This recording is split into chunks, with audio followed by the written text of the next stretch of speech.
Hello everyone and welcome back to the Horror Hut.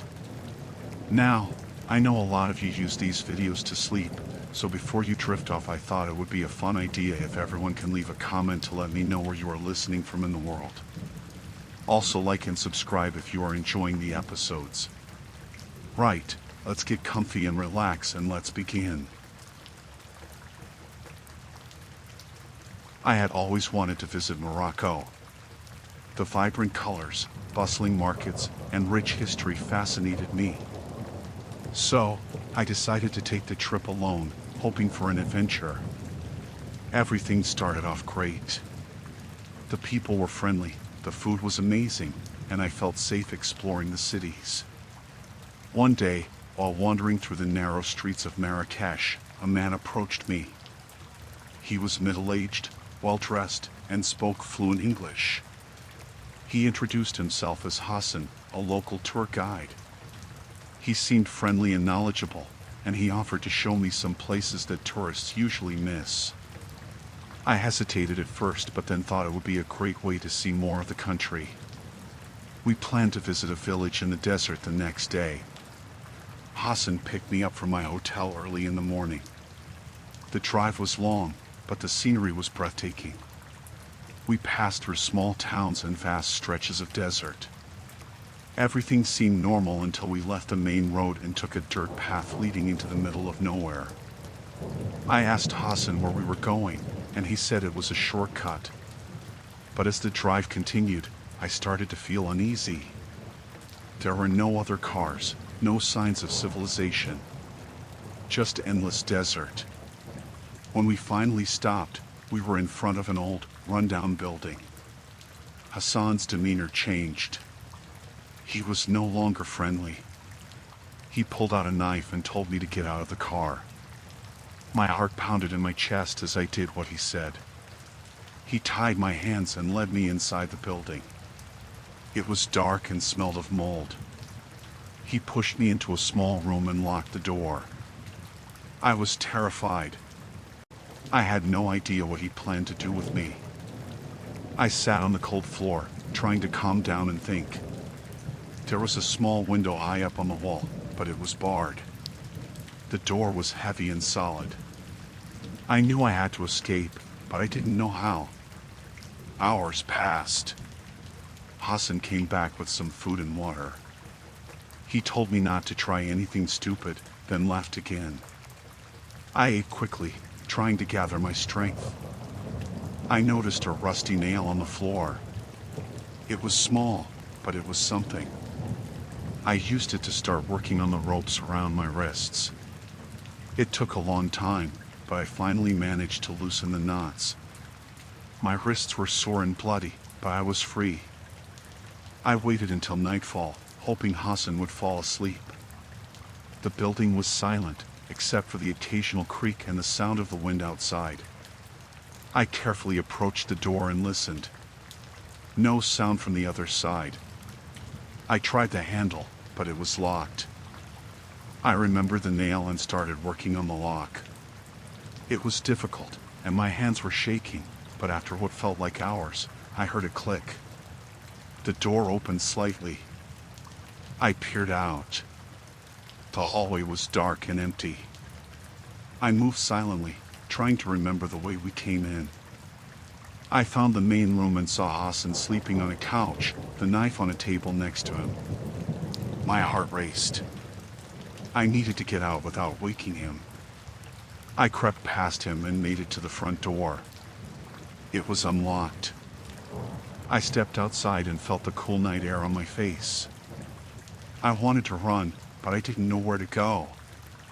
The car was still there, but I didn't have the keys. I decided to head towards the main road, hoping to find help. I walked for what seemed like hours. The desert was disorienting in the dark, but I kept moving.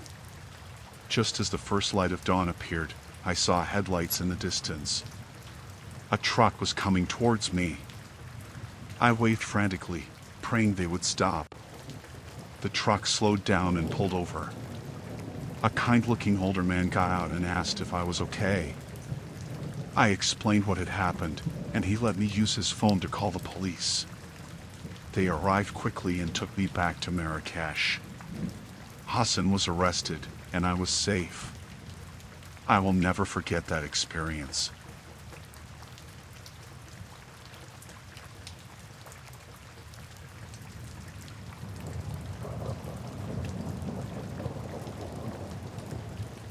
Traveling through South America had always been a dream of mine. I had saved up for years and finally took the plunge. I started in Argentina, making my way through Chile, Peru, and then Colombia. Each country had its own charm, and I felt more alive than I had in years. I arrived in Colombia with high spirits. The people were friendly, the food was amazing, and the scenery was breathtaking. I spent a few days in Bogota before heading to Medellin. It was there that I met a group of locals. They seemed nice, always smiling and inviting me to join them for drinks and meals. We quickly became friends. One evening, they suggested a trip to a secluded part of the jungle. They said it was a hidden gem, a place tourists never see. They promised waterfalls, exotic wildlife, and an authentic experience. I was hesitant but also intrigued. I agreed to go. We set out early the next morning. The group consisted of Juan, the leader, along with Carlos, Maria, and a few others. They seemed excited and kept the mood light with jokes and laughter. We took a jeep deep into the jungle, far from any towns or cities. The road was rough, but the scenery was beautiful. After a few hours, we arrived at a small clearing. Juan said we would need to hike the rest of the way. We grabbed our backpacks and set off on foot. The trail was narrow and overgrown, but Juan assured us it was the right way. The deeper we went, the more uneasy I felt. The jungle was dense, and the sounds of wildlife were all around us. We walked for what felt like hours. The sun was starting to set, and I was beginning to worry. I asked Juan how much farther it was, and he just smiled and said we were close. We finally reached a small campsite with a few makeshift huts. Juan said this was where we would spend the night. As we settled in, I noticed that Carlos and Maria were whispering to each other, occasionally glancing in my direction. My unease grew, but I tried to shake it off. We sat around a campfire, and Juan passed around a bottle of local liquor. I took a sip, but my nerves were too afraid to enjoy it. When it got dark, the atmosphere changed. Juan's friendly demeanor vanished. He and the others became quiet, almost tense. I felt trapped. Suddenly, Juan stood up and walked over to me. He looked down with a cold, hard stare. "We need to talk," he said, his voice low and threatening. Before I could react, Carlos and another man grabbed me, forcing me to my feet. They dragged me to one of the huts and threw me inside. I hit the ground hard, the breath knocked out of me.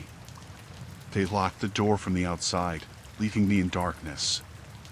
Panic set in. I banged on the door, shouting for help, but no one responded. I tried to think of a way out. The walls of the hut were thin, made of wooden planks. I started to kick at them, hoping to break through. After several tries, one of the planks gave way, creating a small hole. I squeezed through, scratching my arms and tearing my shirt. Once outside, I saw that the campfire was still burning, but the group was nowhere in sight. I needed to get away fast. I remembered the trail we took and decided to follow it back. I ran through the jungle, my heart pounding in my chest. The sounds of the night were deafening. I stumbled over roots and rocks, cutting my hands and knees. I heard voices behind me, shouting in Spanish. They were coming after me. I pushed myself harder, ignoring the pain and fear. I had to find the jeep and get out of there. The jungle seemed endless, but I kept going. Finally, I saw the clearing ahead. The jeep was still there, parked where we left it. I reached the jeep and yanked the door open. The keys were still in the ignition. I jumped in and started the engine, praying it would start. The Jeep roared to life, and I floored the gas pedal, speeding down the dirt road. In the rearview mirror, I saw one and the others burst from the trees, shouting and waving their arms. They were too late. I drove as fast as I could, not daring to slow down until I was far away. When I finally reached a town, I went straight to the police.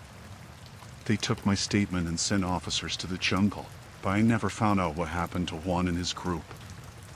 I left Colombia the next day, shaken but relieved to be alive. The experience haunts me to this day. I had trusted those people, thinking they were friends. It was a harsh lesson about trust and the dangers that can lurk behind friendly faces.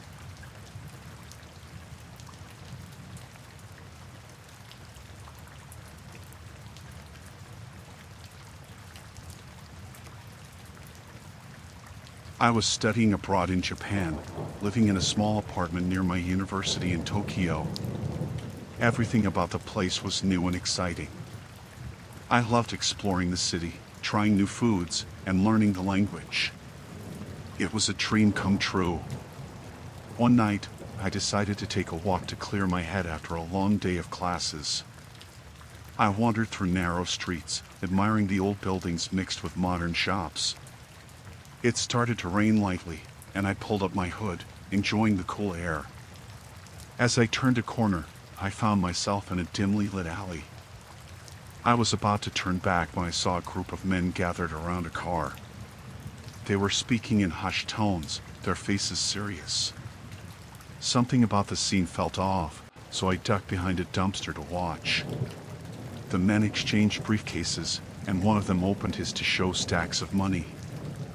I realized with a jolt that I was witnessing something I shouldn't. My heart pounded in my chest. I had heard stories about the Yakuza, and I knew enough to recognize that this was one of their deals. I tried to back away slowly, but I accidentally knocked over a can. The clatter was deafening in the silence. The men snapped their heads in my direction, their eyes narrowing. I turned and ran, my footsteps echoing in the alley. I heard them shouting behind me, and I knew they were coming after me. I didn't know the area well enough to navigate the back streets, but I ran anyway, hoping to lose them. The rain was coming down harder now, making the pavement slick. I turned down another alley, but it was a dead end. Panic surged through me as I looked for a way out. I spotted a fire escape and scrambled up it, my hands slipping on the wet metal. I could hear the men getting closer, their voices angry and threatening. I reached the roof and tried to catch my breath. I looked around for a place to hide, but there was nowhere to go. The roof was flat and exposed. I could see the men climbing up the fire escape, their shadows stretching out in the dim light. Desperation took over, and I jumped to the next building, barely making it. I stumbled and fell, scraping my hands and knees. I got up and kept running, not daring to look back. I needed to find a safe place, somewhere I could hide until they gave up. I saw a door on the rooftop and tried the handle. It was locked. I pounded on it, praying someone would hear me. The door finally opened, and an elderly man looked out, startled. I didn't have time to explain. I pushed past him and slammed the door shut, locking it behind me. I could hear the men outside, shouting and banging on the door. The old man looked terrified, but I begged him not to say anything. He nodded and pointed to a small storage room. I hid inside, trying to control my breathing. I heard the men break down the door and search the building. They were thorough, checking every room and corner. I held my breath, hoping they wouldn't find me. After what felt like an eternity, they finally left. I waited a while longer before coming out.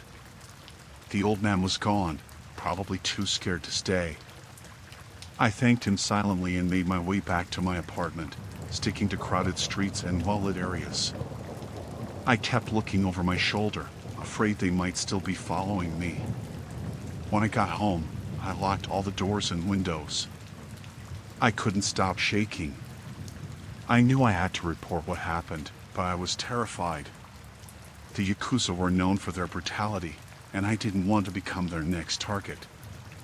I eventually went to the police and told them everything. They assured me they would investigate, but I couldn't shake the feeling of being watched. I changed my routine, avoided going out at night, and stayed close to friends. The rest of my time in Japan was overshadowed by fear. I finished my studies and returned home as soon as I could. The experience left me traumatized, but I was grateful to be alive.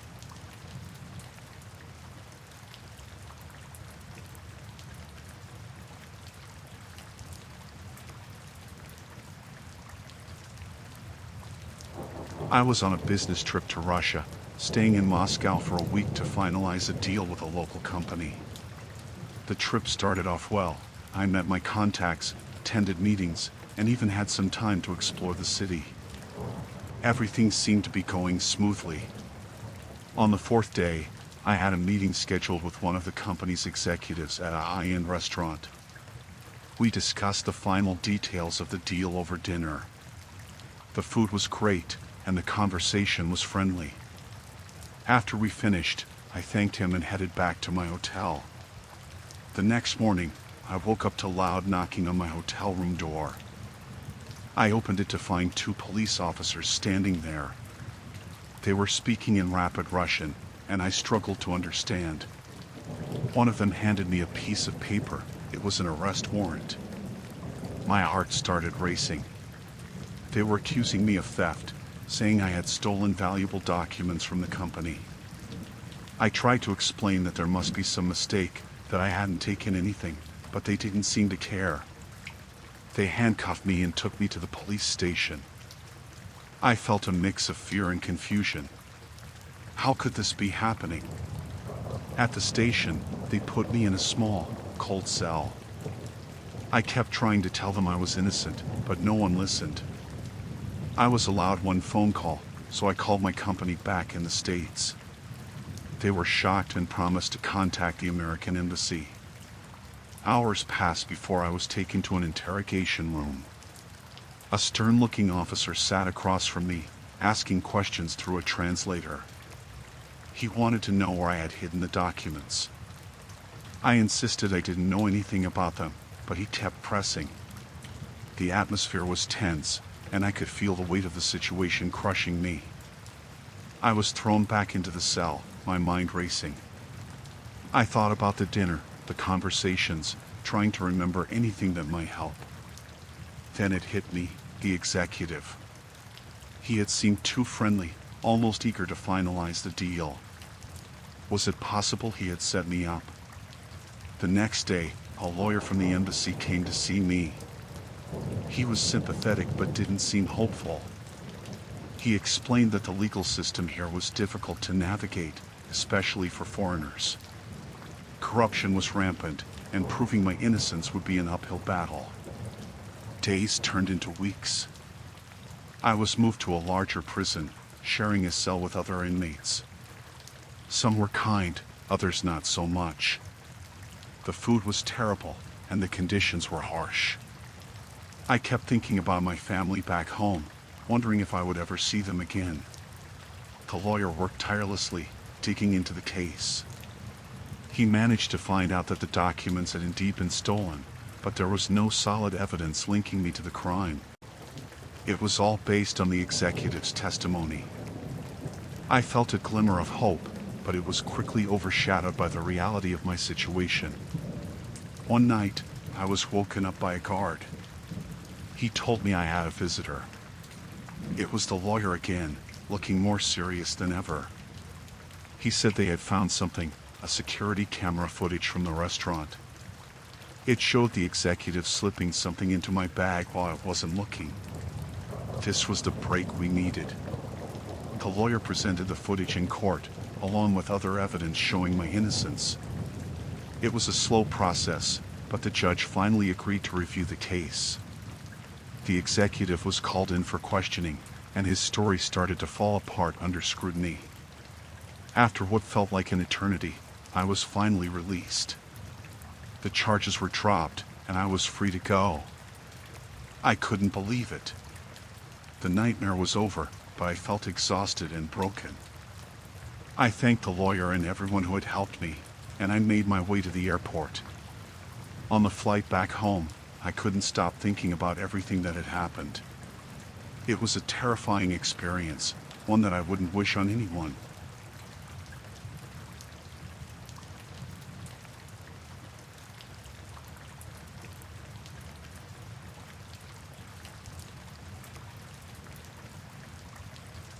My name is Molly, and I thought you saw that I'm going to take a trip to Greece alone.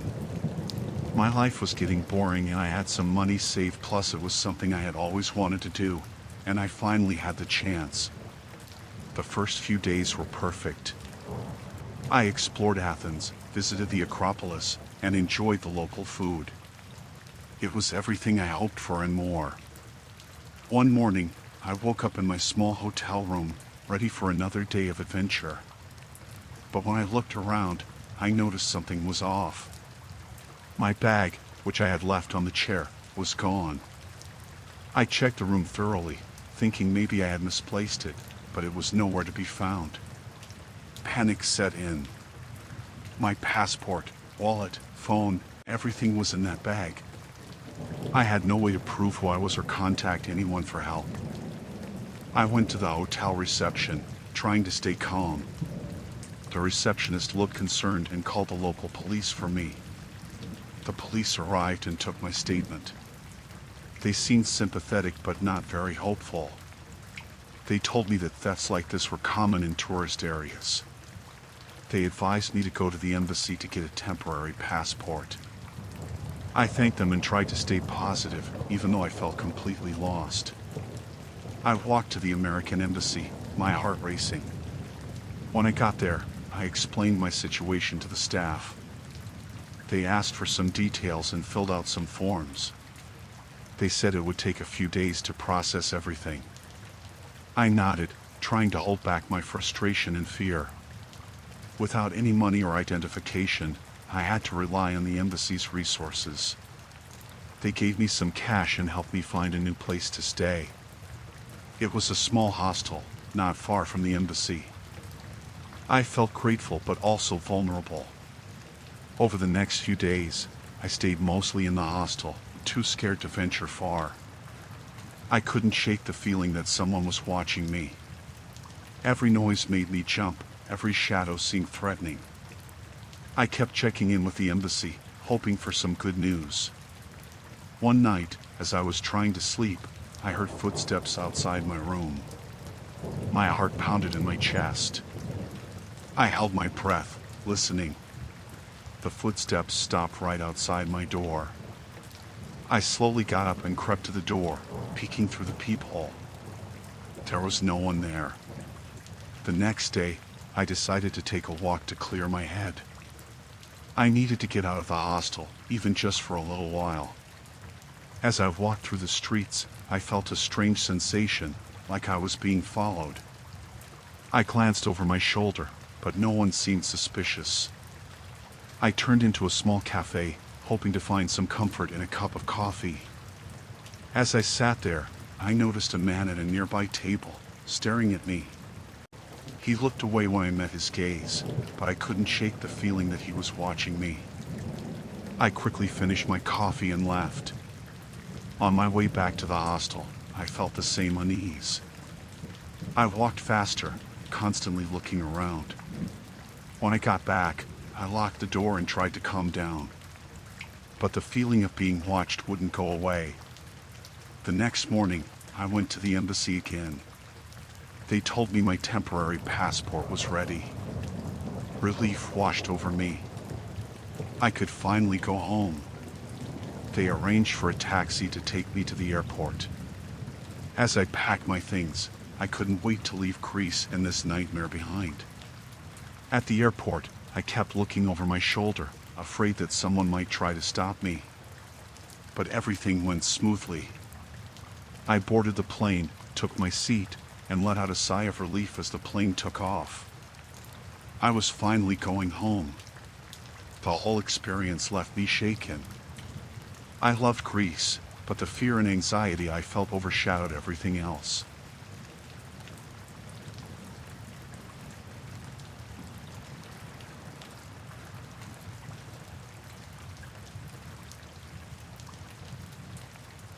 Exploring the outback had always been a dream of mine.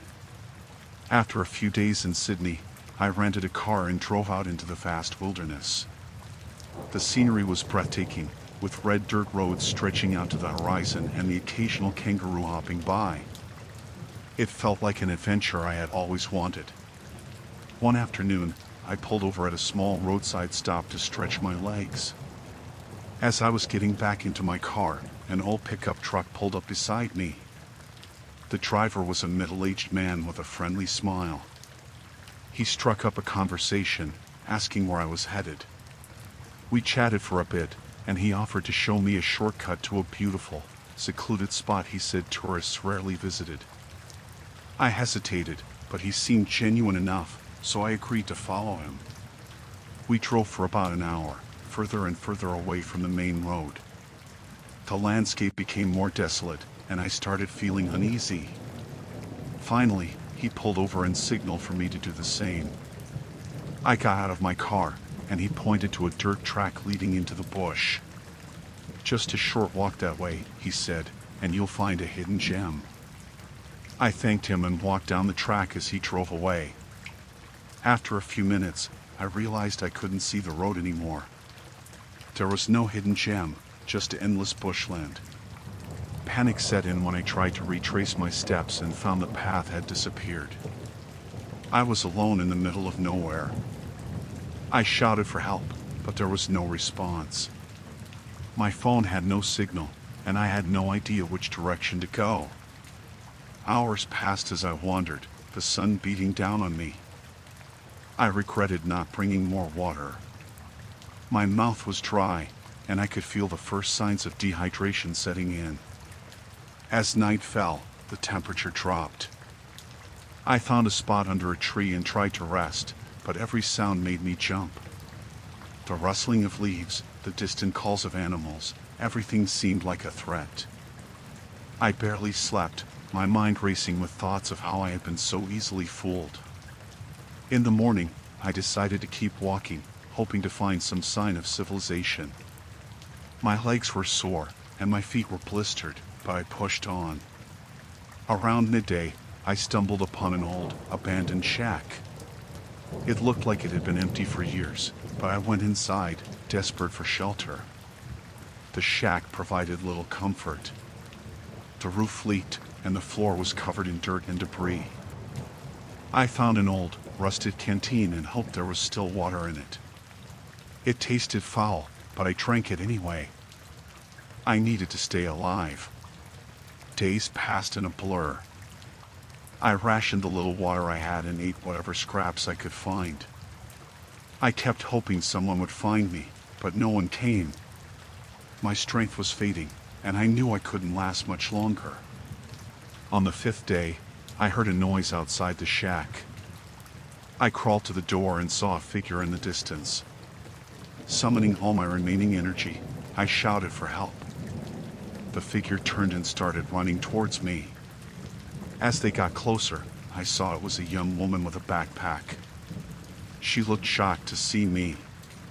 She gave me water and food, and I told her my story. She was a backpacker, like me, and had gotten lost while hiking. We decided to stick together and try to find our way back. With her help, we navigated through the bush, finding signs of a trail. After 2 days, we stumbled upon a ranger station. The rangers were surprised to see us and quickly provided medical attention. They contacted the local authorities, and I was taken to a nearby hospital to recover. As I lay in the hospital bed, I reflected on my ordeal. The friendly local who had abandoned me was nowhere to be found. The ranger said it wasn't the first time something like this had happened. I was grateful to be alive, but the experience had changed me. I eventually made it back home, safe but scarred. The outback was no longer the adventure I had dreamed of. It was a harsh, unforgiving place that had nearly taken my life.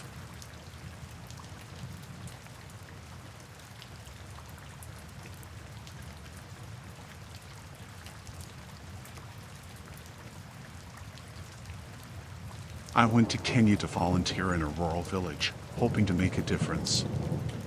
I joined a small organization that promised to help with education and healthcare. The people were welcoming, and I felt like I was doing something good. The village was peaceful, surrounded by green hills and dusty roads.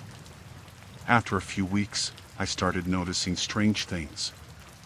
The head of the organization, Mark, kept asking questions about my family and whether anyone knew exactly where I was. I shrugged it off at first, thinking he was just making conversation. But it got more intense. One night, he invited me to his office. He said there was an important meeting, but when I arrived, it was just him. He offered me a drink, which I politely declined. He insisted, but I stood my ground. His smile faded, replaced by a cold stare.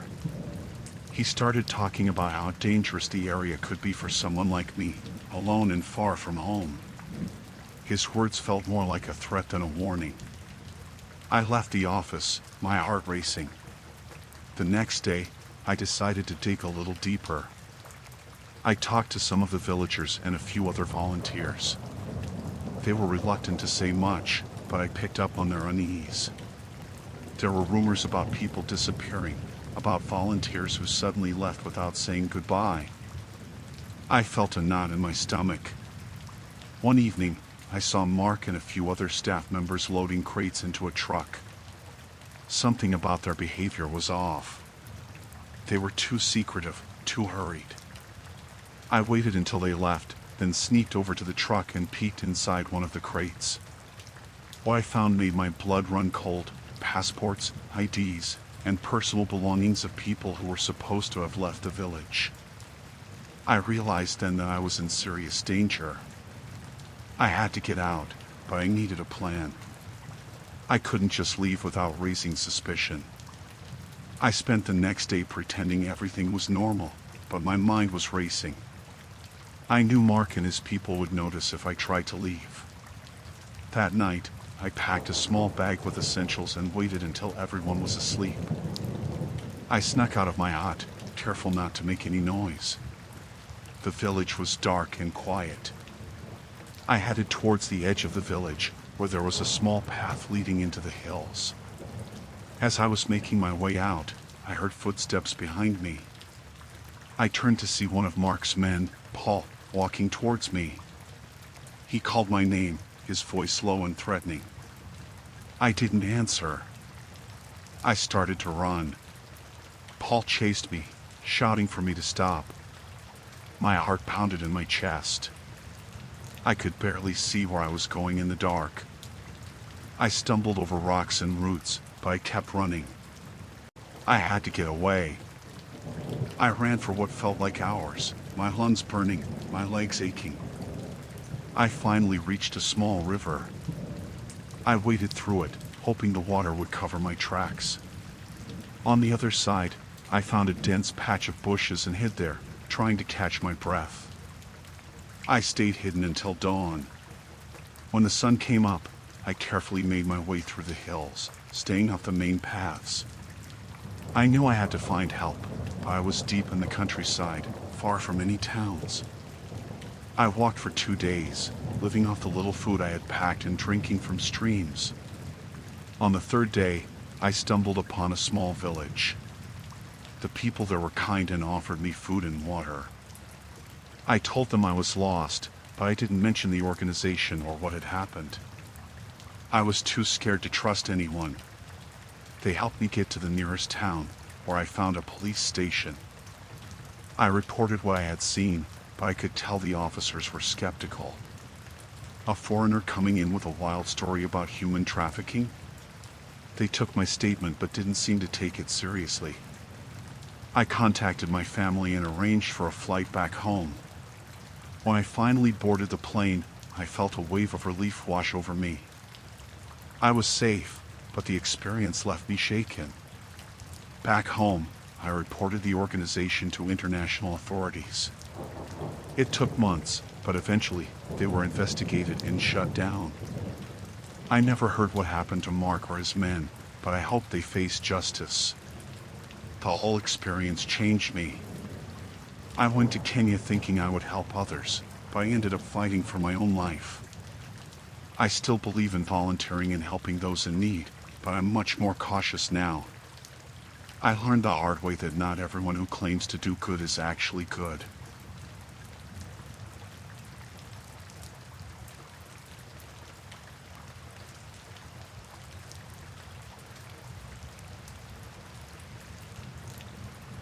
I was on a cycling tour through the French countryside, enjoying the peaceful roads and beautiful landscapes. It was my dream trip, and I had been planning it for months. I started early each day, pedaling through small villages and fields of sunflowers. Everything was going perfectly until that one day when everything changed. I was about 20 kilometers from the nearest town when I noticed a group of men in an old van driving slowly behind me. At first, I thought they were just being cautious, but they stayed there, always keeping a distance but never passing. I felt a chill run down my spine, but I tried to ignore it, telling myself they were just locals on a slow drive. After a while, they drove ahead and parked at the side of the road. As I passed, I glanced over and saw them watching me closely. Their stares were intense, and I felt a knot form in my stomach. I kept cycling, trying to appear calm, but my mind was racing. I needed to reach the next town quickly. A few kilometers later, I saw the van again, parked at a different spot. This time, one of the men was outside, leaning against the van, smoking a cigarette. He looked at me with a sinister grin as I rode past. My heart started pounding. I had no doubt now that they were following me. I decided to take a detour, hoping to lose them. I turned onto a narrow side road that wound through a dense forest. The road was rough and slowed me down, but I hoped it would be enough to shake them off. For a while, I didn't see them, and I started to feel a glimmer of hope. But then, I heard the sound of an engine behind me. I glanced back and saw the van coming down the road. Panic set in. I pedaled as fast as I could, my legs burning, but the van kept getting closer. The road was too narrow for them to drive fast, which was my only advantage. I saw a small path leading into the forest and decided to take it. I hoped the trees would provide some cover. I jumped off my bike, grabbed it, and ran into the woods. The ground was uneven, making it hard to move quickly, but I kept going, trying to put as much distance between me and the van as possible. After a few minutes, I heard voices behind me. The men were following me on foot. I ducked behind a thick tree, trying to catch my breath without making a sound. The forest was dense, and the light was fading. I hoped the darkness would hide me. I heard them talking in French, their voices getting closer. My heart was pounding so hard I was afraid they would hear it. I stayed as still as possible, barely daring to breathe. They were only a few meters away now, and I could see their flashlights sweeping through the trees. One of them stopped near my hiding spot, shining his light around. I pressed myself against the tree, praying he wouldn't see me. After what felt like an eternity, he moved on, following the others deeper into the forest. I waited until their voices faded before moving again. I needed to get out of there and find help. I knew the nearest town was still several kilometers away, and it was getting dark. I carefully made my way through the forest, trying to stay off the path. Every sound made me jump, but I kept going, driven by fear. Eventually, I found a small clearing and saw a farmhouse in the distance. It was my only hope. I ran towards it, hoping the people inside would help me. When I reached the house, I banged on the door, desperate. An old man opened the door, looking surprised to see me. I quickly explained what was happening, my French broken and frantic. He nodded and ushered me inside, locking the door behind me. His wife brought me some water, and they listened as I told them everything. The old man called the local police, explaining the situation. They told us to stay inside and that they would send someone as soon as possible. The wait was agonizing, every minute feeling like an hour. I kept looking out the window, expecting to see the men any moment. Finally, after what felt like forever, the police arrived. They searched the area and found the van abandoned on the side of the road. There was no sign of the men, but the police assured me they would continue to look for them. They escorted me to the nearest town, where I stayed in a small hotel. I spent the night in a state of constant fear, jumping at every sound. The next morning, I decided to cut my trip short and head back home. The police never found the men, and I never found out why they were following me. But the experience left me shaken. I still love cycling, but now I'm much more cautious about where I go and who I trust. The French countryside is beautiful, but it hides its dangers well. I was lucky to escape, but I'll never forget the terror of that day.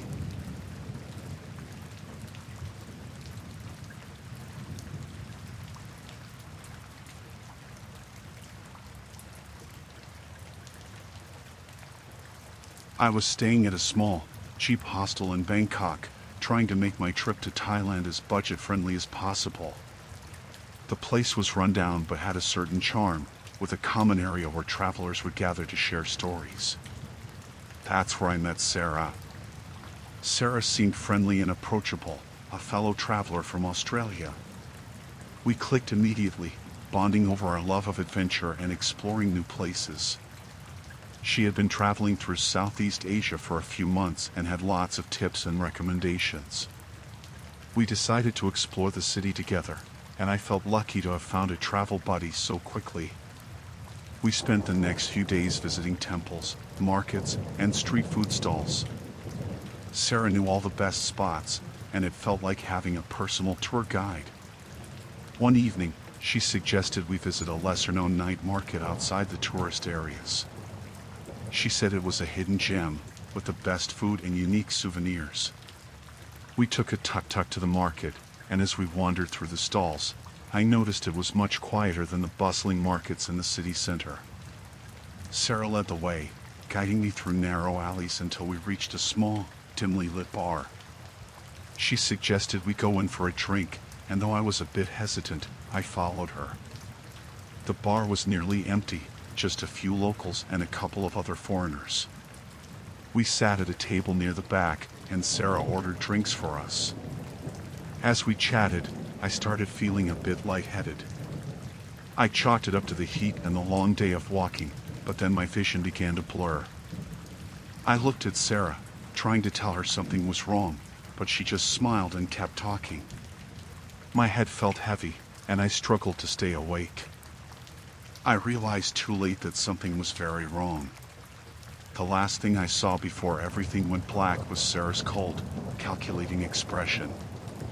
When I woke up, I was in a dark, cold room. My hands and feet were tied, and my head was pounding. Panic set in as I tried to remember what happened.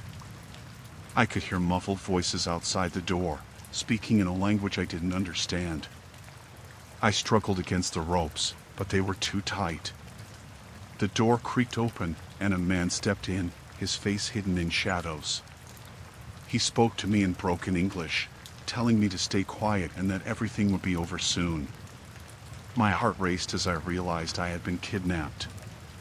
I asked about Sarah, but the man just laughed and left the room. I spent what felt like hours in that room, fear gripping me with every passing minute. Eventually, the door opened again, and two men came in. They untied my feet and dragged me out into a dimly lit hallway. I was too weak to fight back, my body still recovering from whatever they had drugged me with. They led me into a larger room that looked like an old, abandoned medical facility. My stomach churned as I saw surgical equipment and bloodstains on the floor. I realized with horror that they were planning to harvest my organs. Desperation gave me a surge of strength. I struggled and screamed, trying to break free. One of the men punched me in the stomach, and I doubled over in pain. They strapped me to a table, and I felt tears streaming down my face. I couldn't believe this was happening. Just as they were preparing to sedate me again, I heard a commotion outside. Shouts and banging echoed through the building. The men exchanged worried glances, and one of them left the room to check what was happening. The remaining men hesitated, clearly unsure of what to do. The door burst open, and a group of police officers stormed in. The man beside me tried to run, but he was quickly subdued. The officers untied me and helped me off the table, speaking calmly and reassuringly. They told me I was safe now, and that they had been tracking this organ trafficking ring for months. I was taken to a hospital, where I was treated for my injuries and monitored for any lasting effects of the drugs. The police explained that they had been tipped off by another traveler who had a close call with Sarah but managed to escape. They had been following her and finally found the hideout. Sarah and the men were arrested, and I was able to return home safely. The experience left me traumatized, and I struggled with nightmares for a long time. But I was grateful to be alive and determined to be more cautious in the future. Traveling is supposed to be about adventure and discovery, but I learned the hard way that not everyone you meet has good intentions. I'm still passionate about exploring the world, but now I'm much more careful about who I trust.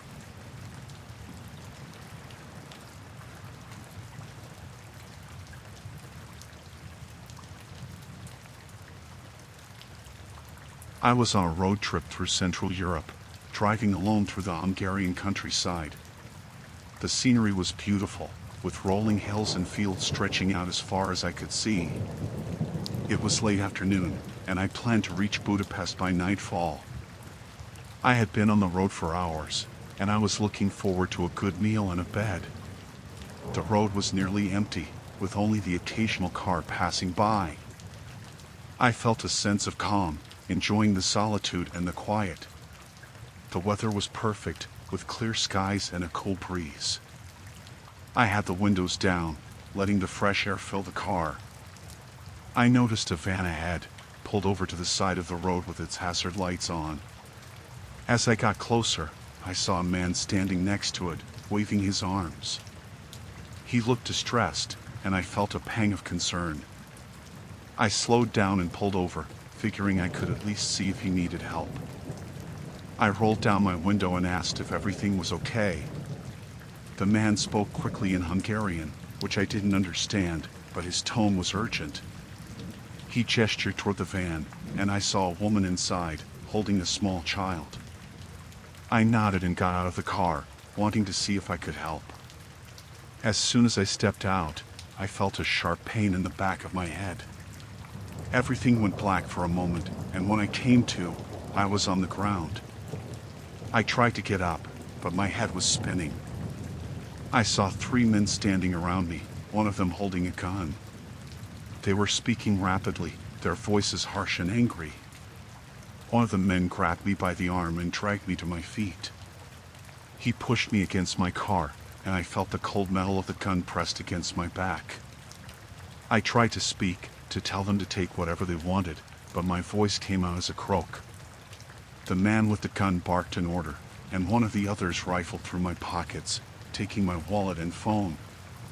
They shoved me into the back seat of my car and got in, with the man holding the gun sitting next to me. I could feel his eyes on me, the barrel of the gun pressed against my side. The car started moving, and I had no idea where they were taking me. I tried to stay calm, to think of a way out, but my mind was racing. The countryside blurred past the windows, and I felt a rising sense of panic. The men were talking to each other in low voices, but I couldn't understand what they were saying. After what felt like an eternity, the car pulled off the main road and onto a narrow, bumpy track. We drove for a few more minutes before coming to a stop in front of an old, abandoned farmhouse. They dragged me out of the car and pushed me inside, the door slamming shut behind us. The interior of the farmhouse was dark and musty, with broken furniture and debris scattered across the floor. They shoved me into a chair and tied my hands behind my back, the rope cutting into my wrists. One of the men stood guard while the others went through my belongings, taking anything of value. I could hear them arguing, their voices growing louder and more heated. I didn't know what they were saying, but it was clear they were not happy. The man with the gun glanced over at me, his eyes cold and calculating. I felt a chill run down my spine. I knew I had to do something, but I was terrified. My mind raced, trying to come up with a plan. I remembered the Swiss Army knife I kept in the glove compartment of my car, and I hoped they hadn't found it. If I could just get to it, I might have a chance. The men seemed distracted, still arguing amongst themselves. I tested the ropes, trying to see if there was any give. They were tight, but I felt a slight looseness in one of the knots. I worked at it slowly, trying not to draw attention to myself. After what felt like hours, I managed to free one of my hands. I kept it hidden, waiting for the right moment. The men were still distracted, and I knew this was my only chance. I took a deep breath and sprang to my feet, shoving the chair into the man with the gun. He stumbled back, and I ran for the door, my heart pounding in my chest. I burst outside and headed for the car, hoping they hadn't taken the keys. I could hear them shouting behind me, but I didn't look back. I threw open the car door and reached into the glove compartment, my fingers closing around the knife. The men were almost on me, and I slashed wildly, keeping them at bay. I jumped into the driver's seat and turned the key, the engine roaring to life. I floored the gas pedal, the tires spinning on the loose gravel before catching traction. The car lurched forward, and I sped down the track, not daring to look back. My hands were shaking, my breath coming in ragged gasps. I kept driving, not caring where I was going, just wanting to put as much distance between me and those men as possible. The narrow track eventually led back to the main road, and I headed towards the nearest town, praying I would find help. I reached a small village and pulled into a gas station. The attendant looked up in surprise as I stumbled out of the car, my clothes torn and bloodied. I managed to explain what had happened, and he called the police. The police arrived quickly, and I gave them my statement. They assured me they would search for the men, but I could tell they didn't hold out much hope. They arranged for a tow truck to take my car, and one of the officers gave me a ride to a nearby hotel. That night, I lay in bed, unable to sleep. The events of the day replayed in my mind. It's an experience I won't forget anytime soon.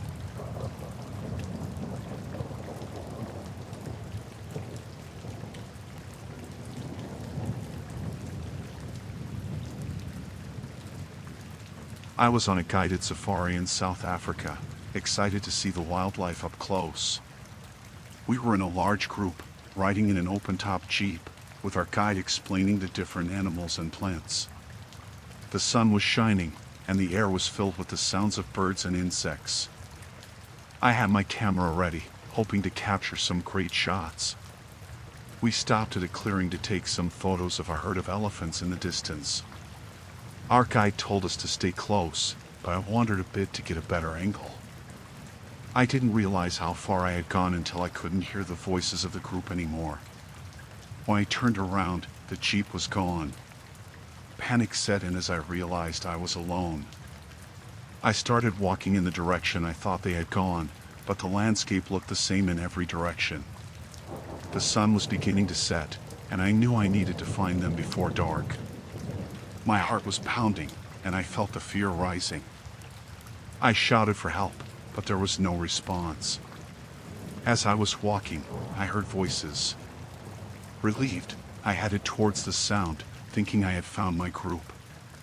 But as I got closer, I realized these were not the voices of my fellow tourists. These were rough, angry voices speaking in a language I didn't understand. I crouched behind some bushes and peered through the leaves.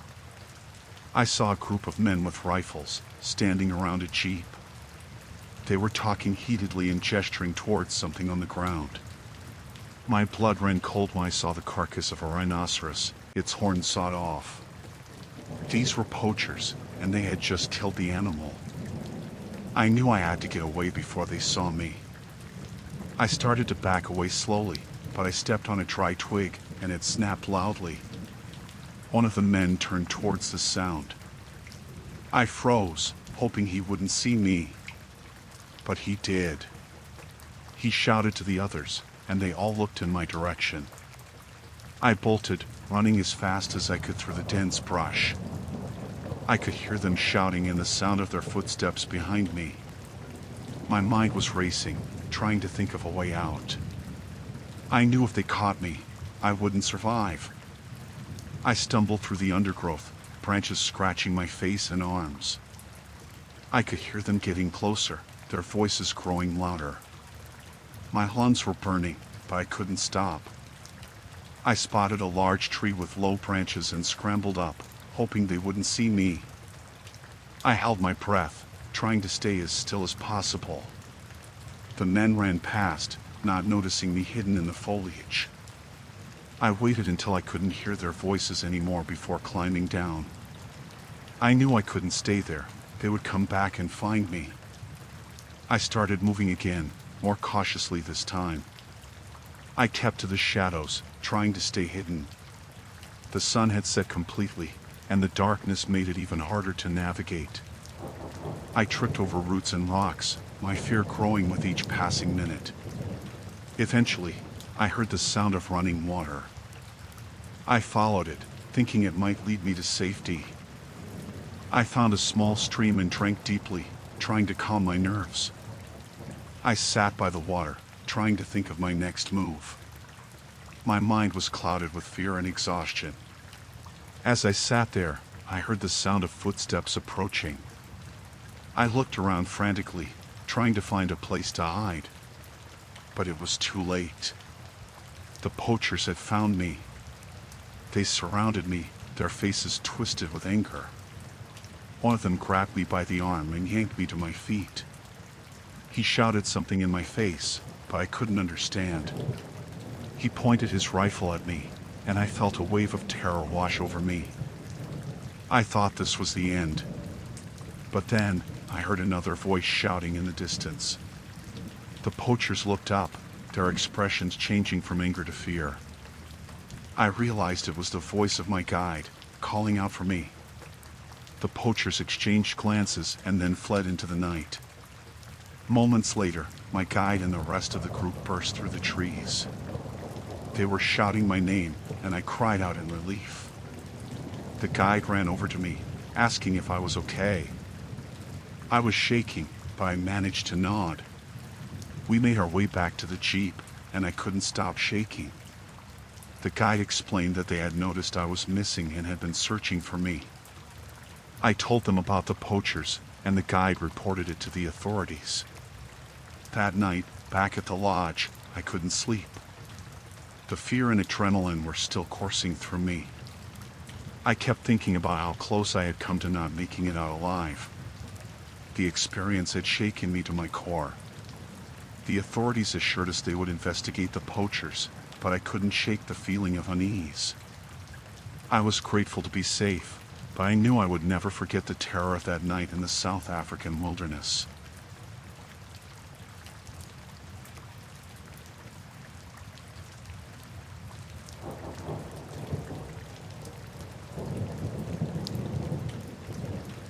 I was traveling through India, exploring the remote areas that tourists usually avoid.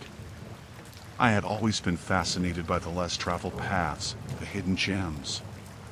One day, I decided to visit a remote temple that I had read about in a travel blog. It was deep in the forest, far from any village or town. The journey itself was an adventure, navigating through narrow, winding roads surrounded by dense trees. When I finally arrived, the temple stood silent and majestic. It was ancient, with intricate carvings and a serene atmosphere. I felt a sense of peace as I walked around, taking in the beauty and the history. I was the only visitor there, which made the experience even more special.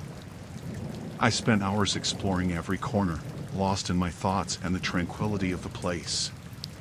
As the sun began to set, I realized I needed to head back to my guest house.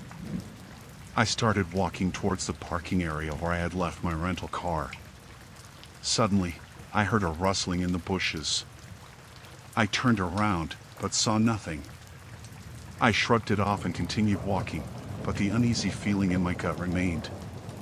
Out of nowhere, a group of men emerged from the trees. They were dressed in simple clothes, but their faces were covered with scarves, only their eyes visible. They surrounded me, and I could see the anger and determination in their eyes. My heart raced as I tried to make sense of what was happening. One of them stepped forward, speaking rapidly in a language I couldn't understand. Before I could react, they grabbed me and forced me to the ground. My mind was in a frenzy, trying to think of a way out, but there was no escape. They tied my hands and blindfolded me, then dragged me through the forest. I tried to scream, but one of them gagged me. I felt helpless and terrified, not knowing where they were taking me or what they wanted. After what felt like hours, we stopped. They removed the blindfold and gag, and I found myself in a small, dark room with a dirt floor. It looked like an old shed, but I couldn't be sure. They tied me to a chair and left, locking the door behind them. I was alone, my mind racing with fear and confusion. Hours passed, maybe even days. I had no sense of time. They brought me food and water, but never spoke to me. I tried to talk to them, to understand why they had taken me, but they ignored me. The silence and isolation were maddening. I felt like I was losing my mind. One day, one of the men entered the room. He spoke English, which was a small relief. He told me that they were part of a group fighting against the government. They planned to use me as a bargaining chip to get their demands met. My fear turned to dread as I realized I was just a pawn in their dangerous game. They recorded a video, forcing me to read a statement they had written. I could barely hold the paper, my hands were shaking so much. They sent the video to the authorities, demanding the release of their imprisoned comrades. I felt like my life was hanging by a thread, completely at their mercy. Days turned into weeks. The waiting was the worst part. I could hear them outside, discussing plans and arguing. I tried to stay hopeful, but it was hard. Every time the door opened, I feared it was my end. My thoughts were a constant swirl of fear and desperation. One night, I heard a commotion outside. Shouts and gunfire echoed through the forest. My heart pounded as I realized something was happening. The door burst open, and a group of soldiers stormed in. They were Indian Army, and I felt a wave of relief wash over me. They untied me and helped me outside. The extremists had been captured or killed. I was safe, but the ordeal had left me shaken to my core.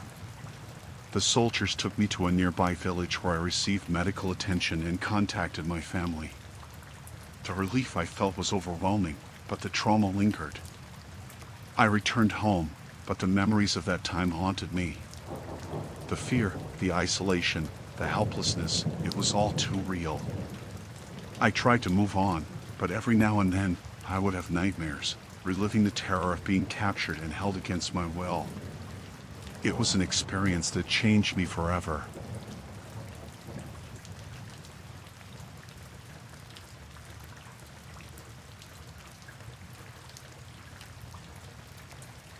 I had always wanted to hike the Swiss Alps.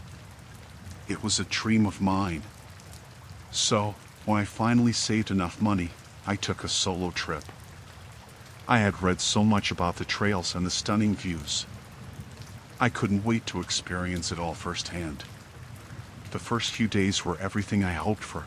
The air was fresh, the scenery was breathtaking, and I felt free. On the fourth day, I decided to take a less traveled path. I thought it would be nice to avoid the usual tourist spots. The trail was steep and rocky, but I was prepared. At least, I thought I was. About halfway through the day, I slipped on a wet rock and twisted my ankle badly. The pain shot through my leg, and I couldn't put any weight on it.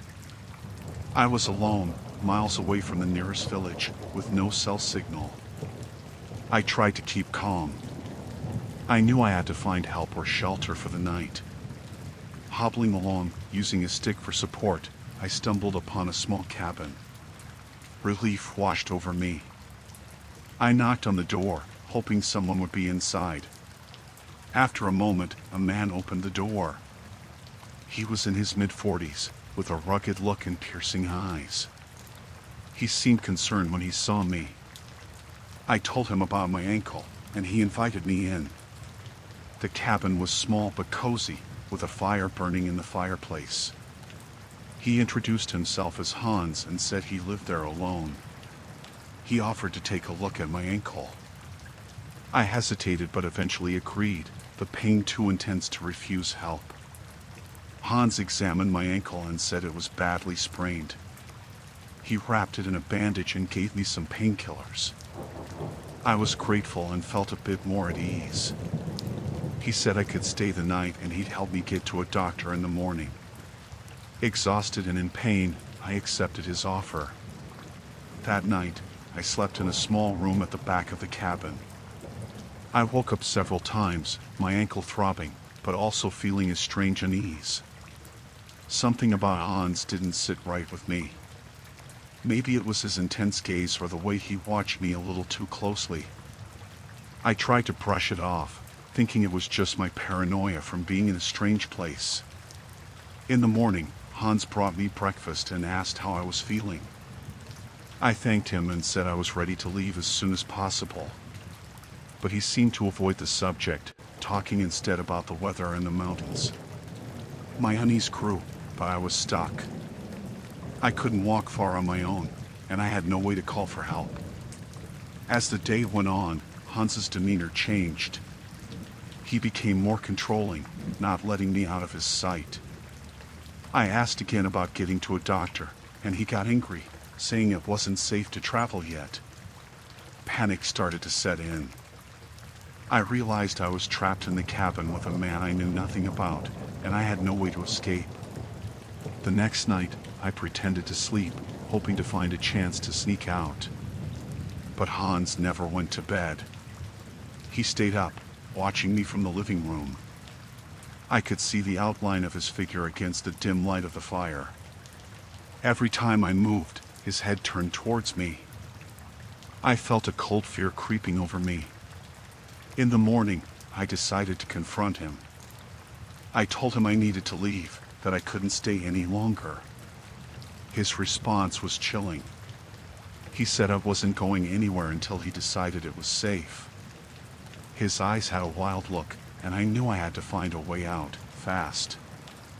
I waited until he went to the outhouse behind the cabin. I limped to the door, my heart pounding, and tried to open it quietly. It was locked. Hans must have locked it from the outside. Desperation set in. I looked around for anything I could use to defend myself or break a window, but there was nothing. When Hans came back, he saw me near the door and smiled, a knowing smile that sent chills down my spine. He didn't say anything, just sat by the fire and watched me. The days blurred together after that. He kept me in the room, bringing me food and water but never letting me out of his sight. My ankle slowly healed, but the psychological terror was worse than the physical pain. I knew I had to make a move. One night, when Hans fell asleep in his chair by the fire, I found a small, rusty knife in the kitchen. It wasn't much, but it was my only chance. I waited, barely breathing, until I was sure he was deeply asleep. Then, I crept towards the door and managed to pick the lock with the knife. It took what felt like forever, every tiny noise making me jump. Finally, the lock clicked open. I slipped outside, the cold night air hitting me like a wall. I hobbled as fast as I could down the trail, not daring to look back. I heard a shout from the cabin and knew Hans had woken up. Panic gave me strength, and I pushed through the pain, moving faster than I thought possible. I reached a small village at dawn. The locals were shocked to see me, disheveled and in tears. They helped me to the nearest clinic, and I told them everything. The authorities were called, and they went to the cabin, but Hans was gone. They found evidence of other victims, though, people who had never been reported missing because they were travelers like me, far from home. I made it back home, but the experience left deep scars. The fear, the helplessness, it all stayed with me.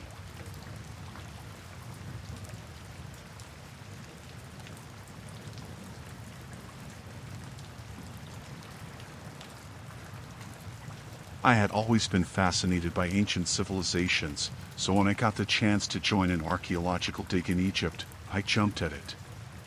The dig site was near the Nile, not far from Luxor. It was an incredible opportunity, and I was eager to uncover pieces of history buried in the sand. The first few weeks were exciting but exhausting, as we worked long hours under the scorching sun. One afternoon, I was digging in a secluded part of the site when my trowel hit something solid. At first, I thought it was just another piece of pottery, but as I carefully uncovered it, I realized it was a small wooden box, intricately carved. My heart raced with excitement as I lifted it out of the ground. I called over my colleague, Dr. Ahmed, to take a look. Dr. Ahmed examined the box, his eyes widening. He said it looked like it might be from the late period of ancient Egypt, a rare find. We decided to open it carefully back at our makeshift lab. Inside, we found several small, well-preserved artifacts, jewelry, coins, and a few scrolls. It was an incredible discovery, one that could shed light on a lesser-known period of Egyptian history. That night, we celebrated our find with the rest of the team. Everyone was excited, and there was talk of contacting the authorities to document and secure the artifacts. But later, as I was packing up my tools, Dr. Ahmed pulled me aside. He looked worried and told me to keep quiet about the box for now. He had a feeling something wasn't right. Over the next few days, I noticed a few strangers hanging around the site. They didn't seem like tourists or locals, and they were definitely not part of our team. One evening, I overheard them talking in hushed tones near our camp.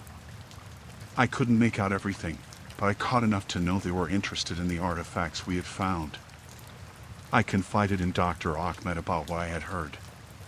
He looked even more concerned and told me he suspected they might be part of a smuggling ring. He had encountered similar situations before, where valuable artifacts were stolen and sold on the black market. He warned me to be careful and keep an eye on the box at all times.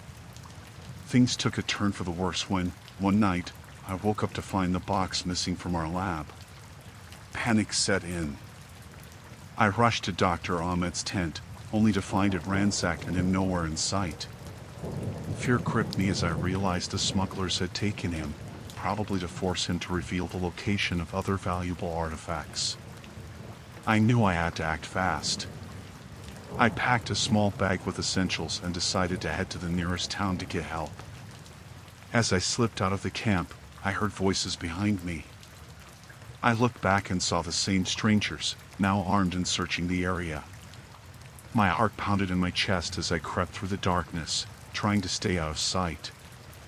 I managed to make it to the edge of the camp and started towards the town, which was several miles away. The desert night was cold and eerie, with only the sound of my footsteps breaking the silence. After what felt like hours, I heard a vehicle approaching. I hid behind a dune, my heart racing, as a jeep drove past, its headlights scanning the area. I waited until the jeep was out of sight before continuing. My mind was racing with thoughts of Dr. Ahmed and what the smugglers might do to him. I had to find help, but I also had to avoid getting caught. The town was still a long way off, and I was already exhausted. Just as dawn was breaking, I reached the outskirts of the town. I headed straight for the local police station, hoping they would believe my story and act quickly. The officer on duty listened intently as I explained the situation. He seemed skeptical at first but agreed to send a few men to investigate. While we waited for the police to mobilize, I tried to contact Dr. Ahmed's family to let them know what was happening. They were understandably frantic and urged the police to act quickly. I felt a small sense of relief knowing that help was on the way, but I couldn't shake the fear that it might be too late. The police and I returned to the dig site in a convoy of vehicles. As we approached, we saw the smuggler's jeep parked near the entrance. The officers moved in quickly, surrounding the area and securing the site. After a tense search, they found Dr. Ahmed tied up in one of the tents, but thankfully unarmed. The smugglers were arrested, and the stolen artifacts were recovered. Dr. Ahmed and I gave our statements, detailing everything that had happened. It was a harrowing experience, one that left me shaken and questioning my decision to join the dig in the first place. In the days that followed, the site was secured, and additional measures were put in place to protect the artifacts. The local authorities worked with our team to ensure that everything was properly documented and preserved. Dr. Ahmed and I were hailed as heroes for uncovering the smuggling ring, but the ordeal had left its mark. I continued with the dig, but the excitement I once felt was now tinged with caution. I couldn't shake the feeling of being watched, and every shadow seemed to hold a potential threat. The beauty of the ancient ruins was still there, but my view of the world had changed.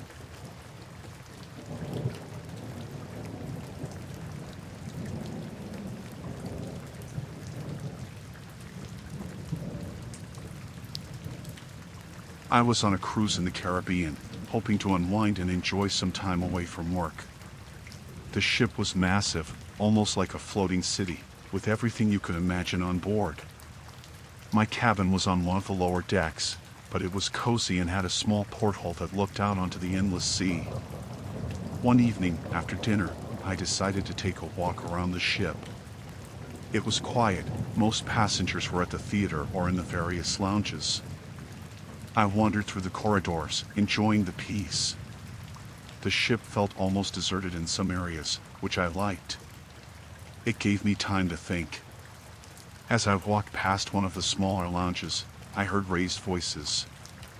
Curious, I slowed down and peeked through the small window on the door. Inside, I saw two men arguing. One of them was tall and had a menacing look, the other looked scared. They were speaking in hushed tones, but their body language told me something was very wrong. Suddenly, the taller man grabbed the other by the throat and slammed him against the wall. I froze, my heart pounding. I watched in horror as the tall man pulled out a knife and plunged it into the other man's chest. The victim's eyes went wide with terror before he crumpled to the floor. I stumbled back, a gasp escaping my lips. The killer's head snapped towards the door. I saw his eyes lock onto mine through the window. Panic surged through me. I turned and ran down the corridor, my footsteps echoing off the walls. I could hear the door to the lounge burst open behind me. I didn't dare look back. I sprinted through the maze of hallways, trying to remember the layout of the ship.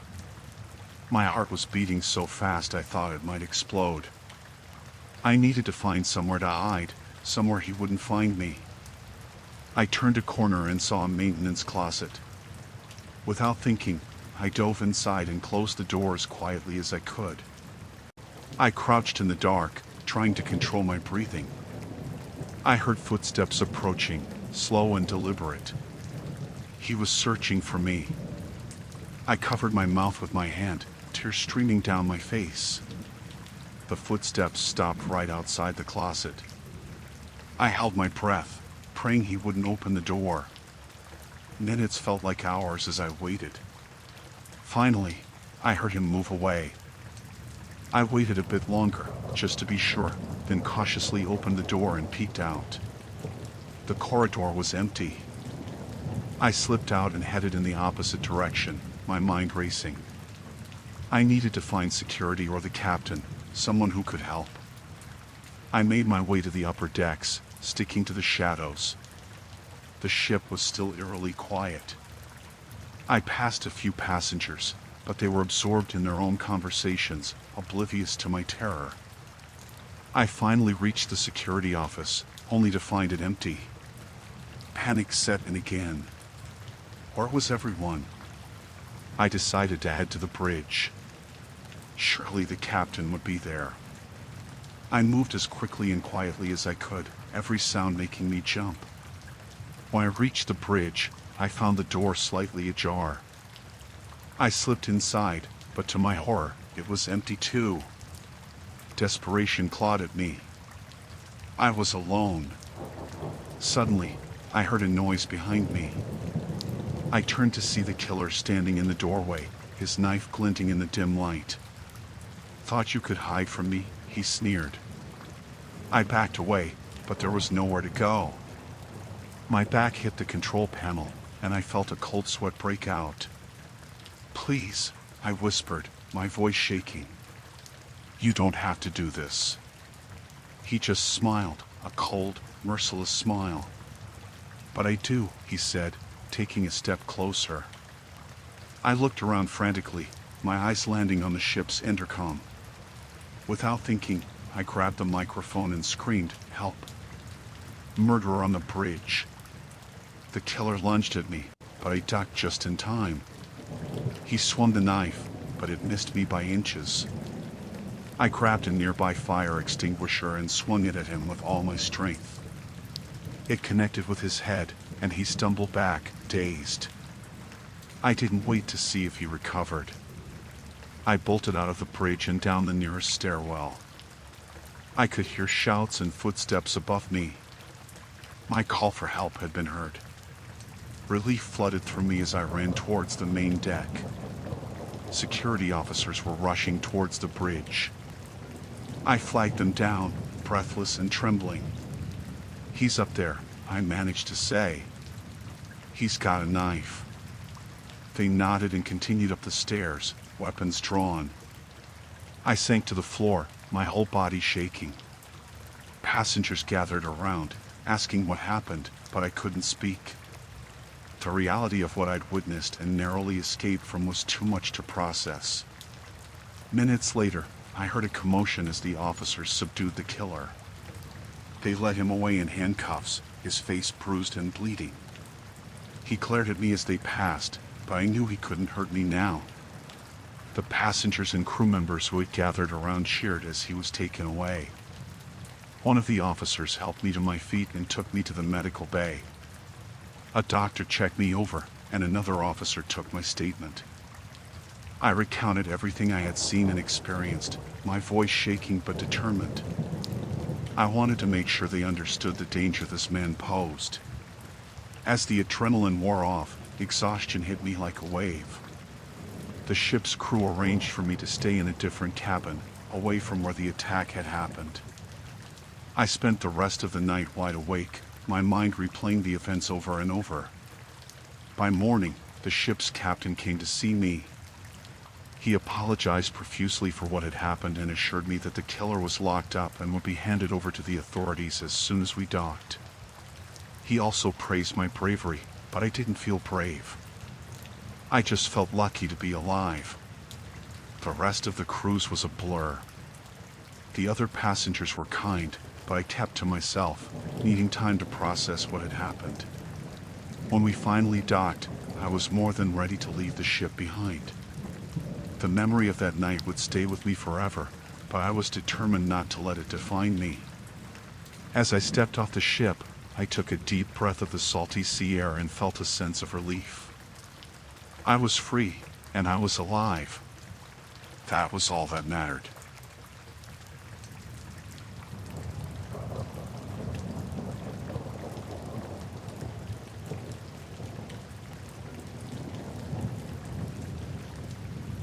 I was driving through the Canadian Rockies, enjoying the solitude and the breathtaking scenery. It was supposed to be a peaceful trip, just me and the open road. The mountains were covered in snow, and the trees looked like they were straight out of a postcard. The roads were mostly empty, which was perfect for clearing my mind. It was late afternoon when I saw him, a lone figure on the side of the road, thumb out. He was bundled up against the cold, looking desperate. I hesitated for a moment, but then I decided to stop. It was freezing, and I couldn't just leave him out there. I pulled over and rolled down my window. "Need a ride?" I asked. He nodded, looking relieved. "Yes, please. Thank you so much." I unlocked the passenger door, and he climbed in, bringing a blast of cold air with him. He was young, maybe in his late 20s, with a rugged look. His clothes were dirty and worn, like he'd been on the road for a while. "Where are you headed?" I asked as we started moving again. "Just up the road a bit," he said, his voice a little shaky. "Anywhere is fine, really. I just need to get out of the cold." We drove in silence for a while. He kept looking out the window, glancing back at the road behind us every few minutes. Something about his behavior put me on edge. I tried to shake off the feeling, telling myself I was just being paranoid. After about an hour, we reached a small gas station. I needed to fill up, so I pulled in. As I got out to pump the gas, I noticed a police car parked at the edge of the lot. The officer inside was watching us. My passenger saw it too and tensed up. "Everything okay?" I asked, trying to sound casual. He nodded quickly. "Yeah, just not a fan of cops." I paid for the gas and we got back on the road. The sun was starting to set, casting long shadows across the snow. My passenger seemed more anxious now, fidgeting in his seat. I could feel the tension growing between us. Suddenly, he turned to me. "I need you to keep driving, no matter what. Don't stop for anything." "What's going on?" I asked, my heart starting to race. "Just do it," he insisted, his voice rising. "Please." I didn't know what to say, so I just nodded. A few minutes later, I saw the flashing lights of a police car in my rearview mirror. The officer was signaling for us to pull over. My passenger's face went pale. "Drive," he shouted. "Don't stop." Panic surged through me, but I didn't want any trouble with the law. I slowed down and pulled over to the side of the road. The police car stopped behind us, and the officer got out, hand on his gun. My passenger's hand shot out, grabbing my arm. "No," he yelled. "Go." In a split second, I made the decision to hit the gas. The car lurched forward, tires squealing on the icy road. The police car followed, lights and sirens blaring. My heart was pounding in my chest as I sped down the highway, the cop close behind. "Why are they after you?" I shouted over the noise. "Just keep driving," he screamed back. The chase went on for what felt like forever. We weaved through the mountains, the police car never far behind. My passenger was shouting directions, telling me where to turn, trying to lose the cop. The roads were getting narrower, more treacherous. Finally, we hit a stretch of road that was barely more than a dirt path. The police car fell back, unable to keep up on the rough terrain. I kept driving, my knuckles white on the steering wheel. When I was sure we had lost him, I slowed down and pulled over. "Now tell me what's going on," I demanded, turning to face him. He looked defeated, slumping in his seat. "I'm wanted," he admitted. "I escaped from a prison transport. They were taking me to a high-security facility. I couldn't let them lock me up for something I didn't do." I stared at him, trying to process what he was saying. "You're a fugitive." He nodded. "I didn't kill anyone. They framed me. I was trying to get to a friend's place. He has evidence that can clear my name." I didn't know if I could believe him, but something in his eyes made me want to trust him. I was in too deep now. I had to see this through. "Where do we go from here?" I asked, my voice trembling. Keep driving, he said. I'll tell you where to go. We drove through the night, the tension in the car thick enough to cut with a knife. I kept glancing in the mirrors, expecting to see the flashing lights of a police car any minute. But the road remained dark and empty.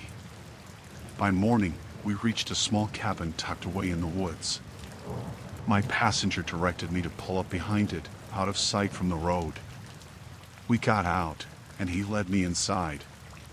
The place was a mess, but it looked like someone had been living there. Wait here, he said. I need to make a call. He disappeared into another room, leaving me alone. I sat on the edge of a worn-out couch, my mind racing. What had I gotten myself into? I was harboring a fugitive.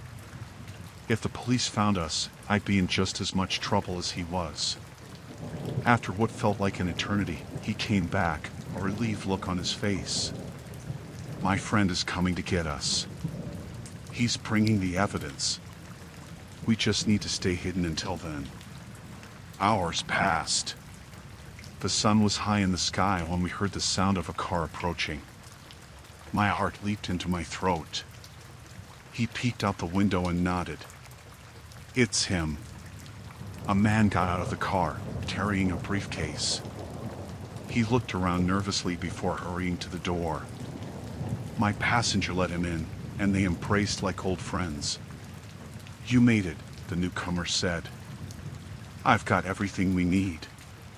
They opened the briefcase, revealing stacks of papers and a laptop. They started going through the documents, talking in hushed tones. I watched, feeling like an outsider in my own nightmare. Finally, they turned to me. We're going to send this to the media, my passenger said. Once it's out there, they can't ignore the truth. We need your help. I agreed, not knowing what else to do.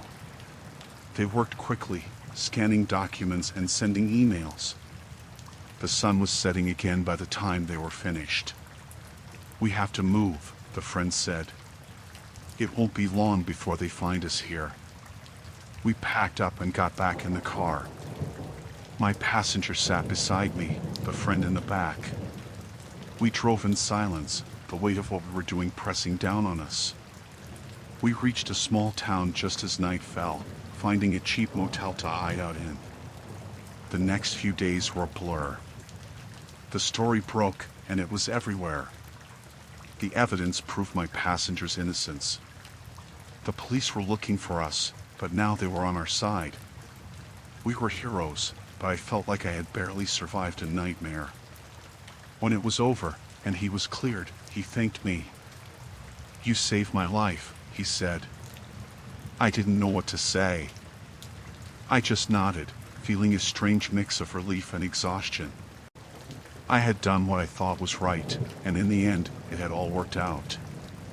But I knew I would never forget those terrifying days on the run, and the man who had dragged me into his desperate fight for freedom.